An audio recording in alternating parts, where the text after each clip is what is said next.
Ladies and gentlemen, thank you for joining us here at JLC Media. My name's Ray, founder of JLC. With me is Colleen Sullivan, Chief Operating Officer at JLC. And one of our most sought-after executive coaches is with us today, Joe Marshall. He is working with senior leadership in military medicine. And I think you're going to enjoy this particular piece. Today, we're going to talk about something that we talk about all the time. Many people have talked about the work of conversational leadership as soft skills. And that is the ability to use conversation to surface the best thinking in the room, to learn from others, and to be very clear about not walking in with one idea that we think is the only idea that we can have. Lots of little pieces to it. And all the disciplines that we practice produce committed actions. And leaders need to understand that the ability to constantly close the loop on promises and committed actions, and certainly the first person you do that with is yourself, is a way of being it's a rich term, to be firm in your leadership. Not heavy-handed, not negative, but just firm. We promised this 2 weeks ago. And today is the deadline. Help me understand where we are. And if we're not there, help me understand what we're going to do differently right now to take care of this deadline that we put in place. There's so many ways to talk about this. And I think that I think you'll enjoy this conversation. So Colleen and Joe are going to tee it up, but before they do, so did I miss anything, Colleen? Did I miss anything, Joe, in setting the stage for this conversation? I don't think so, but the one thing that I'll add is this is our JLC, Inside JLC. So, earlier, in fact, we were having a conversation about this topic just 30 seconds ago. And I said, this is rich, valuable stuff. And I thought it would be great on our podcast. So just to let our listeners know that these are the types of conversations as associates that we have internally all the time, because we're hearing this language and we're hearing this surface with our clients. That's great, right? And those of you listening, there may be a touch of profanity on occasion, not by me. So turn it off if you don't want to hear that. Joe, how did I do setting the stage so far, and how did Colleen do connecting to Inside JLC? I think it's good. I think the topic of how do you combine what you believe, what you perceive, what you have been trained as strong leadership skills. How do you combine those with the things that we're talking about and use them as a toolbox to get the truly fine finish that you want in your organization? Yeah, talk a little bit about fine finish. What would that fine finish look like to you, Joe, as a leader? And you are a leader, you have led thousands. And so what would that look like, a fine finish? Well, I think many times leaders are in organizations and they spend some amount of time fantasizing about how much better the organization would be if only I had Albert Einstein in charge of operations, or only if I had, Dale Carnegie in charge of HR. And again, anybody but old Mary, right? Yeah. So I appreciate that, and I've spent a fair amount of my own time fantasizing about that. But the fantasy should not take you away from the reality of the team that you have, and working with the team that you have, and how do you figure out how you tap into their enthusiasms? How do you use their energies to commingle with yours and your vision to maximize the results that you're trying to get? So none of this says that there aren't difficult conversations. None of this says that there aren't people who in your organization who could be a poor fit or a bad fit, meaning that they're always going to be counter to your goals. And so then you have to figure out, is the juice worth the squeeze, as we say? Is doing the maintenance on that person or the repair work from interactions between the person and others, is that going to be worth keeping them around for what value they provide to the organization? Again, this is the function of leadership, is to evaluate these kinds of relationships and make these kinds of decisions. So again, we're all human, we're all imperfect. How do you bring the team together to produce as many positive results as you can, and keep them all enthused and pointed in the direction that you're going?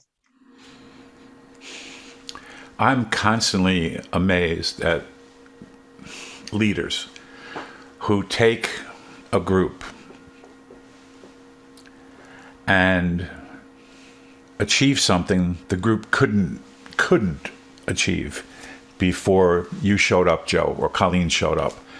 I have seen leaders, coaches, managers show up in a system, and on the way in, everybody's saying, "Oh, you don't want to go there. Those people are crazy. They're going to be too much. You're not going to get anything done." Whatever they do something magical that takes that same group of people, same group, and turn it into a winner. So my best story, and I want you to react to this one, Colleen and Joe, is the story about the CEO of Avis.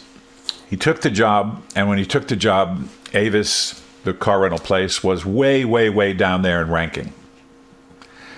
And during his tenure as CEO, they came up with we're not number one, but we try harder, something like that, which was a great phrase, right? When he got there, the exiting CEO took him around and introduced him to the leadership team. And they shook hands, and then they went back and had a private chat and said, "This one over here has got to go. This one over here has no ability to do well. Can't do it. Just, all they do is cause me trouble." On and on and on. And really identified all of the flaws and problems within most of the members of the leadership team. Unbeknownst to them, sorry. Unbeknownst to them, right? Years later, Avis had turned the corner and was moving up in the ranking of customers using their products, using their rental cars. And the company was absorbed by another company. And a CEO took over the new place.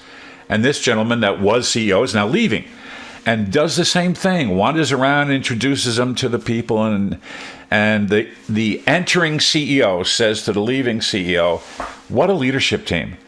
This is some of the best I've ever seen. 4 or 5 of those people could be CEOs tomorrow of a business that of the same size of ours. These are magnificent people. What a great leadership team you have." P.S. No change in the personnel.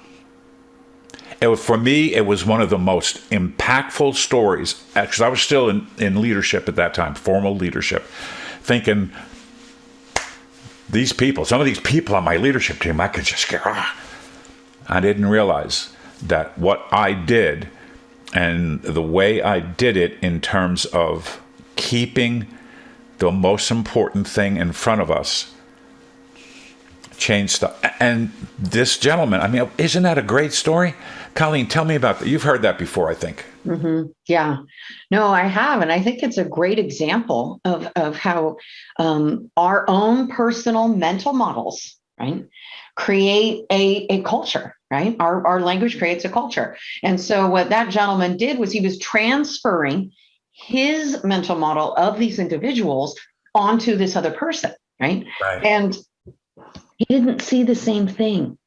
He didn't see the same thing. And I think when we talk, and I love what Joe said earlier in the introduction about, really refining our leadership. And I think that with some of those leaders who are refined have the self-awareness to recognize, how are my mental models limiting me from seeing things, or how are they creating a scotoma or blinding me? So I'm not necessarily seeing someone and their capabilities for how they truly are.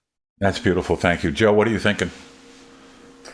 So I'm thinking about something I heard in 1969 from Master Chief Machinist Mate, Submarine Service, Walter E. Leedy, who was training me in the ways of the Navy. And one of the things he said to me was that there are no bad crews, but there are bad captains. Oh, wow. And it turns out that's an old saying in the Navy. But the thing you describe with Avis is very much the condition in the Navy. that many times there are units that are lower performing or not performing at their potential. And the expectation in leadership is that, again, the rotation of the person in charge will have a dynamic effect and a cathartic effect on the organization. And so I think that's some of the wisdom of the rotation of the leadership. I mean, there's pros and there's cons, but this is, I think, part of the pro. Because I think every, again, new organization or every new commanding officer, when he comes into an organization that is new to him, is thinking about, how do I optimize this organization? And so this being willingness to be open, to be vulnerable. I will tell you, I had a CO of a ship tell me one time that when he came to the ship, he felt like it was a tremendous group of personalities, and it was very dedicated, and they were very focused and very professional, but frankly, they were all in the wrong jobs. Mm-hmm. So the ops guys wanted to be in engineering, and the engineering guys wanted to be in weapons, and all of that kind of stuff. So sensing this in the group, and fearlessly, he said, "Tell me what. Okay, so for all of you, I want you to write me a little note and tell me what job you would like to have." And so he took that information aboard, and then he evaluated, the pros and cons of the moves, but then he proceeded to execute that and move those people into the jobs that they really wanted. And the command was hugely successful. So again, none of this is a magic key. None of this is, you just do this and then you stay in your cabin and everything will be fine. No, it's always about management. But again, having some fundamentals right is important. And much of the fundamentals come around communication. And so part of my current work with people is, all right, so the place where we are now is COVID-19 there's various variants, and it's surging, and then it's declining, and then it's surging again and declining. And so part of my coaching for people is to say, be present, be out there, don't be a void, because you are seen as the leadership team. The expectation is that you have more sources of information. You talk to people outside the command. You talk to people above the command in the chain of command, and therefore you obviously know more. And if you don't say anything, then again, the very human interpretation of that is it's bad and they don't want to tell us, or there's something going on that they don't want to share. And so trust is such an important element of leadership, and transparency is so important in leadership. Well, okay, so Joe, I hear that, but then, the truth is I don't really have a lot of wisdom. Okay, but still you can share what you know, and you can engage the audience in what they think or what they know, and guide that conversation in a more effective way. Yeah, at some level, that's what it means to help the team win. Share what you know. Do your best to bring your personal practical knowledge forward, because you have some. So often I think people show up and they are in awe of the position. And if they stay in awe of the position too long, they'll never actually be the position. They'll be on the side of it looking all the time, or thinking, what would Joe have done? What would Colleen have done? What would this other person that I admire have done? This is really a special piece, I think, from the standpoint of what we do all the time. We are constantly coaching people on how to communicate more effectively.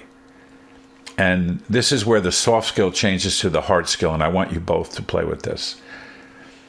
In the sense of soft skills, and I don't really like the jargon, I don't really like the phrase, but in the sense of it. So we said, well, show us how to run a meeting. Well, it's not just run the meeting, it's about producing outcomes from the meeting. And Joe says all the time, that's one of the things that people produce every week, or meetings. What's the outcome of the meeting? And if there is an outcome, it needs to be in the form of a commitment, a promise to action. And that you may get to that promise to action by following some of our techniques. What really matters is closing the loop on the promises. And that's what I want you both to talk about for a minute. Why is it so important that when somebody says at the end of a meeting, okay, by next Thursday, I'll have whatever they say they're going to do and have done. Why is it important to hang on to that? And our experience, ladies and gentlemen, that are listening, is meetings end and the meeting's over. No one remembers what anyone promised. So this ability for you to become exceedingly disciplined and holding on to those promises, that is definitely firmness in leadership. That is not heavy-handed. That's an expectation for effectiveness as a leader. Colleen, what are you thinking right on that one? Then I'm going to write to Joe. Yeah. Well, I'm just thinking about how, a lot of our clients, they reach out to us and they say, can you help with accountability? I remember this one gentleman saying, is there an app or is there some way, to help me and my team be more accountable? And I said, well, I'd love to observe one of your meetings, because the intention and purpose of, how many meetings are there held, honestly, across the country? I know when we were looking at numbers, and this was pre-COVID, probably there are more being held now. It was like 95% of an executive's time is spent in meetings. Well, the purpose and intention of those meetings is to get the work done, is to have the conversation so we can ensure we're surfacing everyone's thinking, making the most informed decisions, and we're producing evidence that we're moving towards what it is we're trying to accomplish. Well, without creating that space, without surfacing people's committed actions and then looping them through to the next meeting, we're human and we forget, right? And a lot of times then they get lost. So many times with our clients, that's one of the pieces, the really an artifact is your meeting minutes. How many times before you move from an agenda item are you really writing down who committed to what and by when, right? And then the other part is bringing it forward to the next meeting. Right. That's truly where that accountability piece lives. It's not really magical and it's not very sexy, but it's just write it down and bring it back forward to the next meeting. That's perfect. Joe, what are you thinking? Yeah, so I think this thing, that accountability that Colleen touched on is an important part of being an effective leader. So I think many times we tend to think of this process of keeping people accountable as kind of onerous or difficult or embarrassing. When the truth is, it is the essence of running the organization. That nobody wants a job. Everybody wants a calling. Everybody wants to be part of an organization where they contribute a major part and where they feel like the organization is alive and the organization is able to see challenges and move toward those challenges and answer those challenges. So that, being part of that kind of a dynamic organization, very much that part, a major part of that is what I'm trying to say, is being accountable. And so understanding that, all right, if we sit and have a meeting and we agree that we're going to do something, that then we hold each other accountable. And so many times when you say, well, keep minutes of the meeting, that engenders, visions of, 12 pages of every word that everybody said. No, it's not a transcript. And what I used to say in the organizations where I worked was, I want a 1 page. We held a meeting to talk about corpsman training. And these are the things that were decided, that, the chief medical officer is going to do this, and the command master chief is going to do that, and the XO is going to do this. And that it's, provided by date certain. And as Colleen said, that then the next time you meet on that, that's the place where you pick up the threads. And so the ability to pick up those threads, and again, not to do it in a hostile way, not to do it in a mean way, not to do it in a way that seeks to embarrass someone, but to say, so 2 weeks ago, Ray, we met and talked about corpsman training, to go on with my example. And you were going to go off and do some coordination with some external entities and come back with a plan on how to do this. So So what you're telling me now, Ray, is that you haven't done any of that. Yeah. Okay. So this is where, again, going back to some of the skills that we teach become important. So is it necessary in the meeting to jump down Ray's throat and really be very pointed in criticism of what Ray did and didn't do in the last 2 weeks? No, I don't think that's helpful. Again, if you're going to have a personal issue with Ray, then I think you need to have a private conversation with Ray. That's the purview for that. But I think it's important for the group to go, okay, wow, look, the CEO is holding Ray accountable. The CEO wants to know what's going on here. So hey, we are part of a living, dynamic organization, and there is follow-up and there is accountability.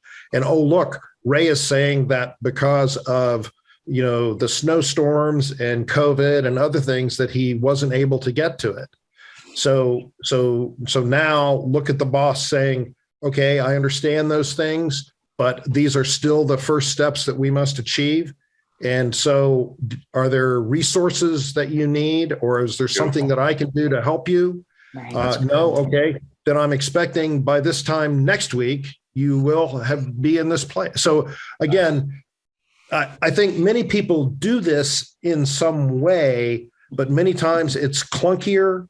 Many times it perhaps has a meaner streak in it. Many times it's not as collegial or supportive. And then that gets secondary and tertiary agendas going that are not helpful to the main goal. Mm-hmm. Joe, what you just described was beautiful. Those were in learning questions, not in judging questions. And there's a big difference between those two. And my experience with leaders is they get anxious. They're nervous about challenging somebody for not getting something done. So they drift into this judgment side of things because they want to be okay with themselves about the fact that Ray didn't accomplish it, so I need to kind of kick his ass a little bit. No, you don't. Just by asking the question and closing the loop on the promise that was made, the entire organization now knows the boss is personally accountable to check on promises that were made the previous week. Oh my God. I have a woman I work with in Pennsylvania, actually. And the first time she did this, she was so nervous about it, so nervous, she was wondering what was going to happen. And after she stopped in the beginning of the meeting, they did a check-in, and then they went around to each of the people that promised something from the previous meeting. She said it was like you could hear a pin drop in the room. And when the meeting ended, everyone came to her except the one or two that didn't accomplish something and said, that was really good. Thanks for doing that. I appreciate it. And it like spread through the organization instantly, within minutes, that if you make a promise in this meeting, expect the boss to ask you how you did. The other thing that's an interesting side effect or unintended consequence is people stop bullshitting you. Mm-hmm. They stop telling you, oh yeah, by next week I'll get this done, and because no one ever really checks. So I can say anything and no one checks. Well, what happened over time is people were not making these kind of offhanded promises. They were being far more focused about what they could and couldn't do. And I also love, Joe, that you said, what resources do you need? Mm-hmm. Did you have enough resources to accomplish this? What we do as leaders, broker resources. And that was everything you just did there in that little role play was beautiful, Joe. Anything I missed, Joe? No, I don't think so. I think again, the ability to go through that Mm-hmm. Is important and is necessary, but also does not take up a lot of time, and also does not have to be the main focus of the meeting. Again, in many of the organizations I've been in, these are quick vignettes. Yep. Okay, 2 weeks ago, Ray, we said we're going to do this. Where are you on that? Okay, you give your status report. If you BS me, I'm going to turn on you. Yep. Because you're going to say, oh, well, I've been trying to call them, but I can't get a call back. Oh, really? I'll call the boss. Who do I need to call? Give me their phone number. Oh, well, no, I don't want you to do that. Well, yeah, now you're telling me I never really contacted anybody, and you going straight to the top is only going to come back on me and embarrass the organization and embarrass me. And so you can play a lot of vignettes out of that. You can. But again, the idea that okay, all right, so understand there's been complications, but I want to make sure we are all on board with the fact that we agreed these are the key things, and we assigned them to you, Ray, and so we've got to get to the next point.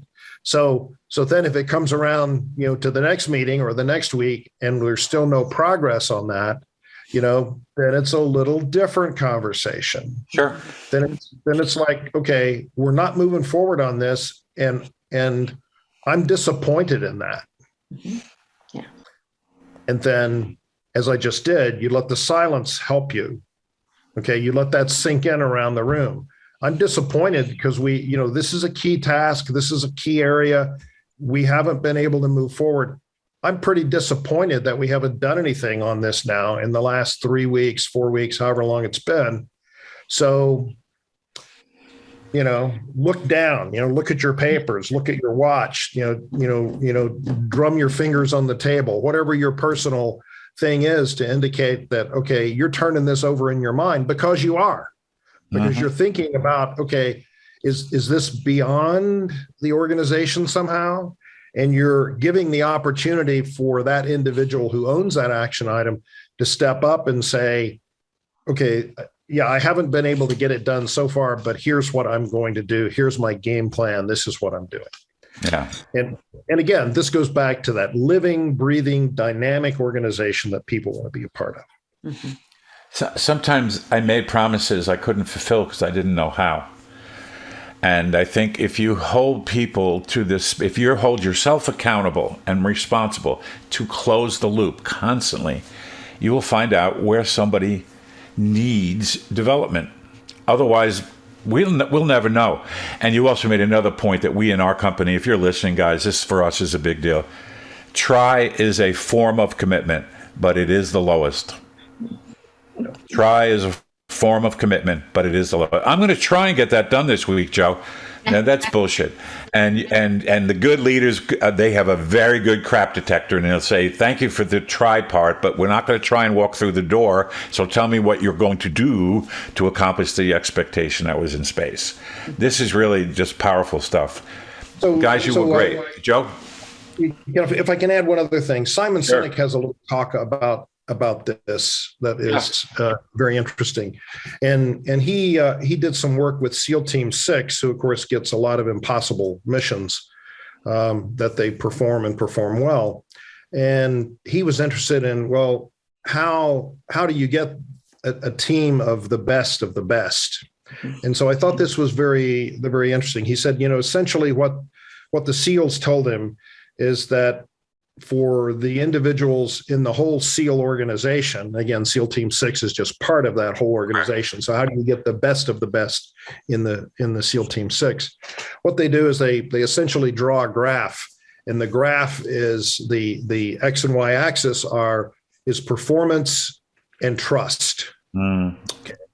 And so obviously the people you would want to have on your team are all high performance people in whom you have maximum trust. But the world isn't that way. And so it forces you into a little bit of a dichotomy of, okay, what do I value more, performance or trust? And the interesting thing is that in the SEAL team world, what they told him is that they would prefer to have someone who is less of a performer, but completely trustworthy. Yeah. Trustworthy.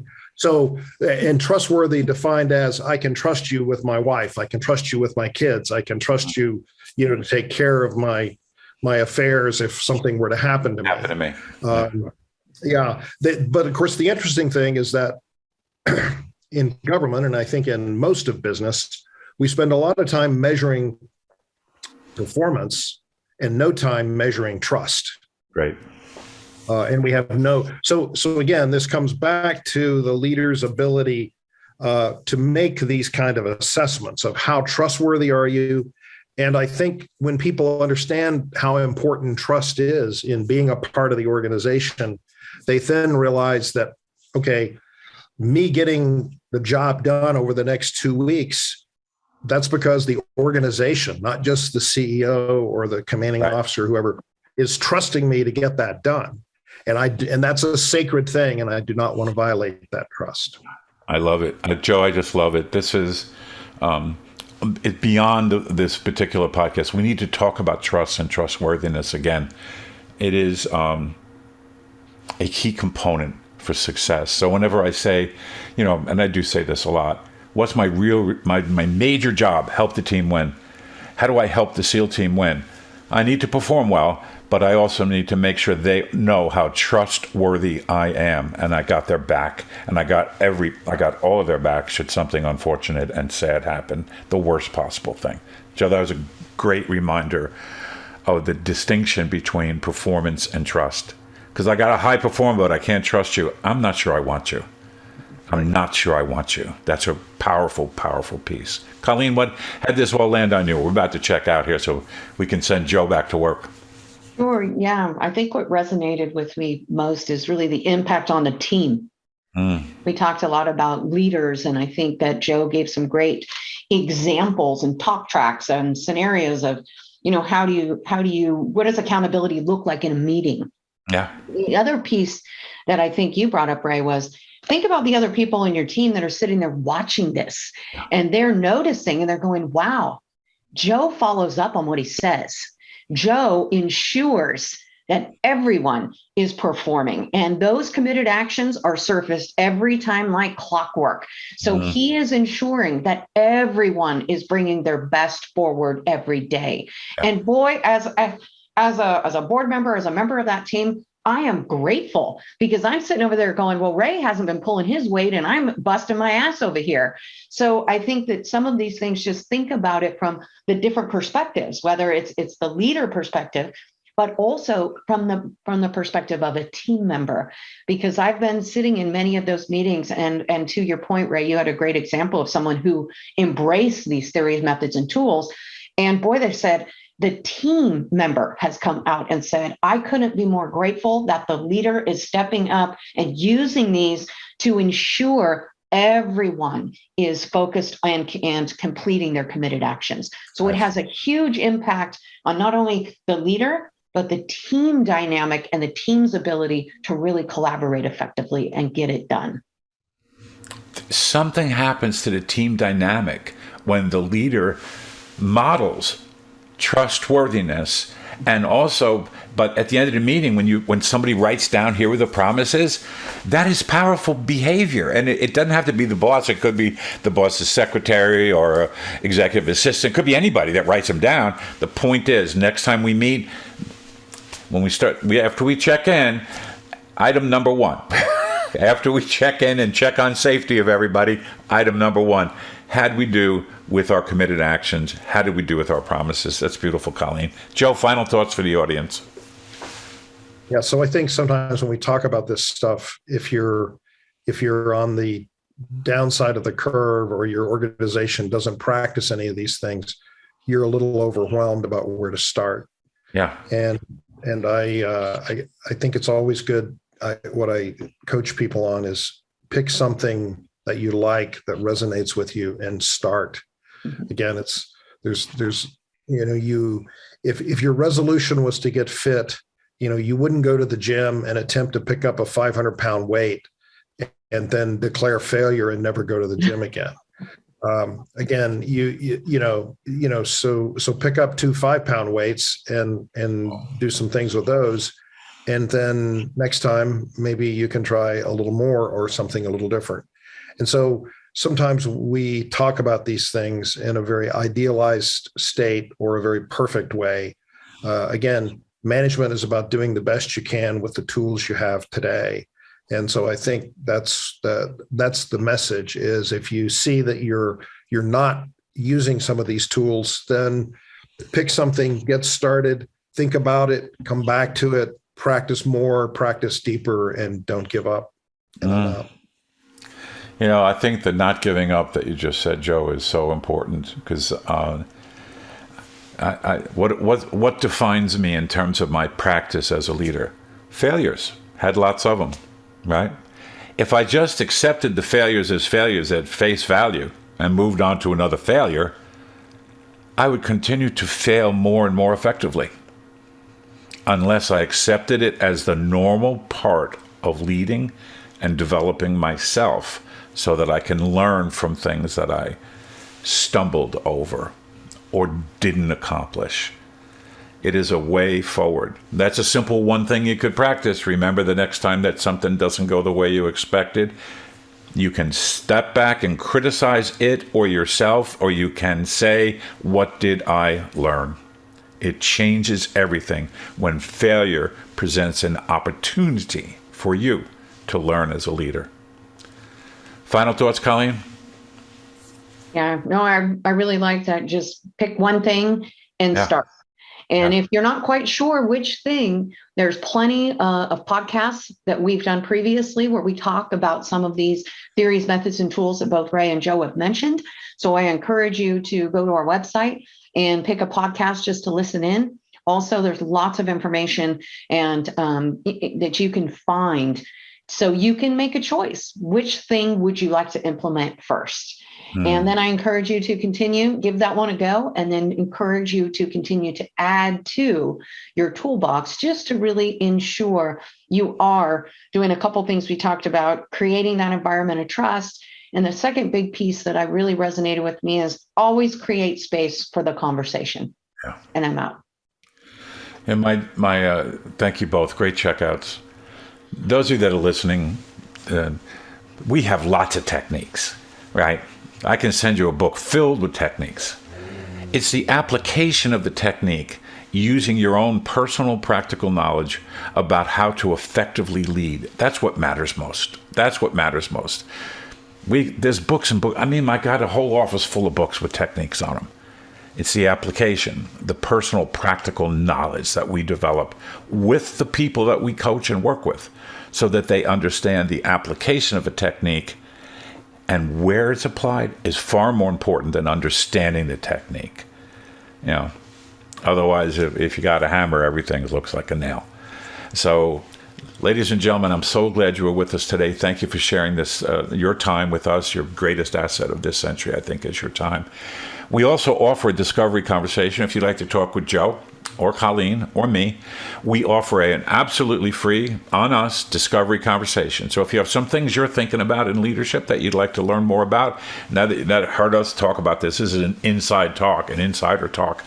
There's something you'd like us to do with you or for you, please call us. You can find us at gojlc.com. If we're still surfacing around the holidays, I hope you had a great holiday season. And I hope whatever intentions or resolutions you created, which is a whole nother conversation, are unfolding in a good way for you. Take care, everyone. Thank you. Sincerest thanks for listening to this episode of the Everyday Leadership Conversations podcast. The Jorgensen Learning Center offers a variety of programs for individuals and organizations to enhance their communication and leadership skills. To find out more about programs and upcoming webinars, check out our events page at gojlc.com.